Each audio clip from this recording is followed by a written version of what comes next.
Cette souris, je la trouve excellente, son soft touch il est unique et sa molette, j'en parle même pas.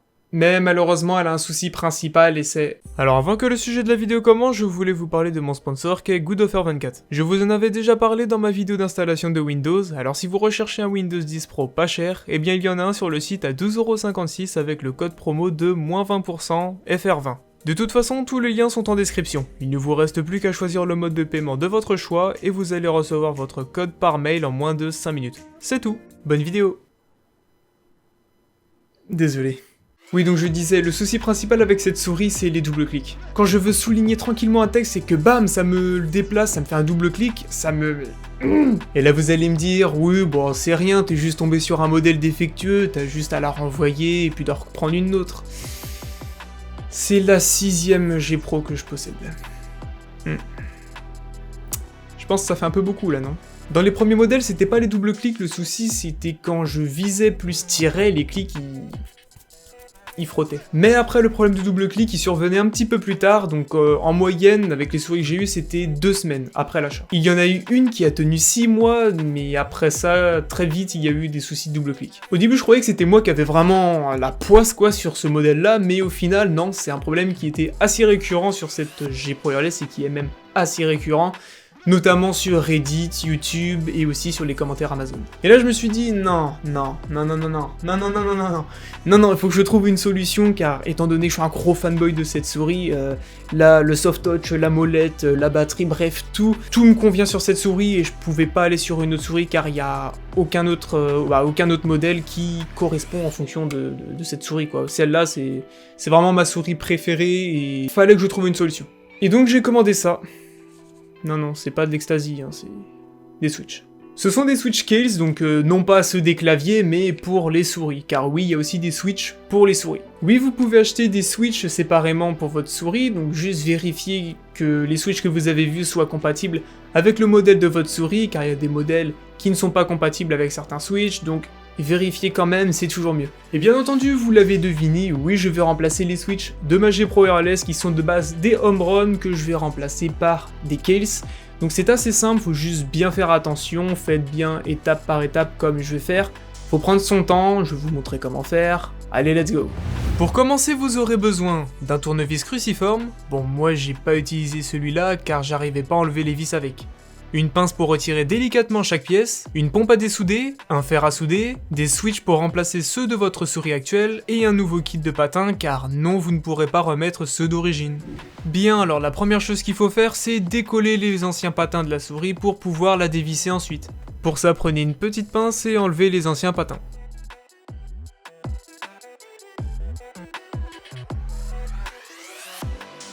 Voilà, moi je viens de finir d'enlever les patins, donc faites bien attention à enlever la colle en dessous de ceux-ci. Là on peut voir que le mien il est en 2 parties, donc faites bien gaffe à enlever la colle en dessous pour accéder aux vis. Et vous pouvez maintenant enlever les 7 vis. Ensuite on vient enlever la partie inférieure avec délicatesse. Ensuite une fois ouvert, il suffit de déconnecter ces 2 petits connecteurs, donc prenez votre temps, ils sont assez fragiles.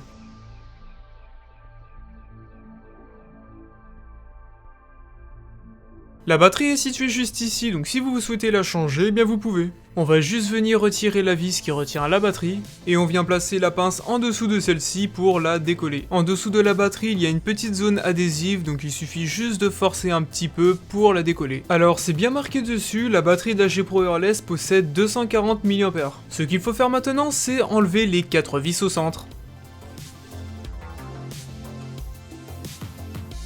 Pour enlever les clics, alors c'est un petit peu particulier mais c'est très simple, il suffit de soulever légèrement la partie plastique du clic et de pousser vers le haut. Et il suffit de faire pareil avec le deuxième.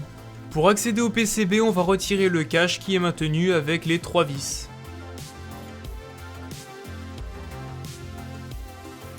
Ensuite, on va retirer la partie centrale, donc le squelette du châssis. Il y a en tout 9 vis à retirer sur cette partie. Veuillez à bien retirer les boutons sur les côtés pour pouvoir enlever le châssis. Ensuite, nous allons retirer les 4 vis restantes sur le PCB. Retirez gentiment la nappe des LED du dessus de la souris en tirant vers le bas avec la pince. Et voilà enfin les switches que nous allons changer sur cette souris. Là, je vais dessouder les 3 petites pins ici et ici pour pouvoir enlever les switches en dessous.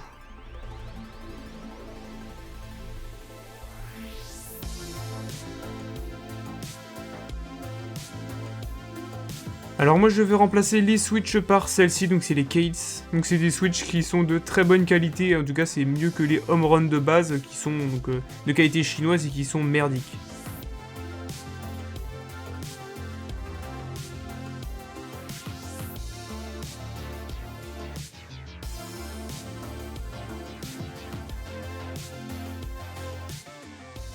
Et voilà le résultat une fois fini. L'ancienne contre les nouvelles.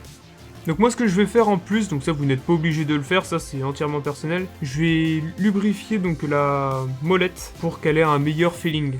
Maintenant après ça il reste plus qu'à tout remonter, donc bah c'est comme on a fait pour démonter, mais en sens inverse.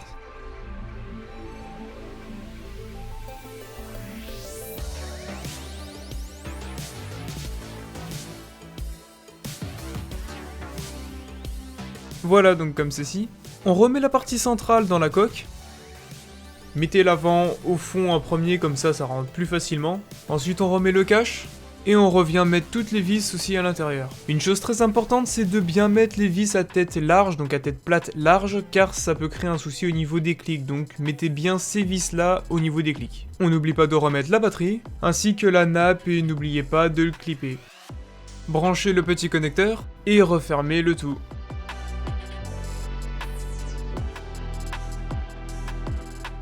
Donc moi ça y est, je viens de mettre mes nouveaux patins, donc surtout n'oubliez pas d'enlever l'ancienne colle qui restait sur les anciens patins, ainsi que la poussière, c'est beaucoup mieux en tout cas d'avoir une surface propre pour l'adhérence des nouveaux patins.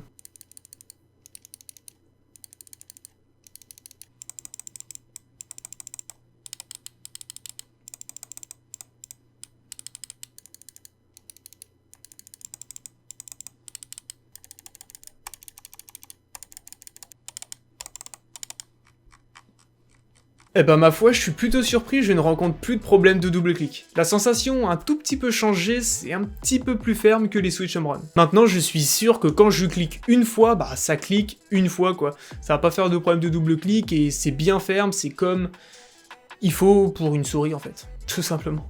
Il y a un petit site que je mettrai dans la description qui permet de tester sa souris et de voir si elle a des problèmes de double clic. Et moi maintenant de mon côté, c'est parfait. Et donc c'est tout les gars pour cette petite vidéo, en tout cas si vous rencontrez un problème similaire, sachez que vous pouvez changer les switches de votre souris et ça c'est plutôt cool, c'est plutôt une bonne nouvelle. Merci à vous d'avoir regardé cette vidéo et à très bientôt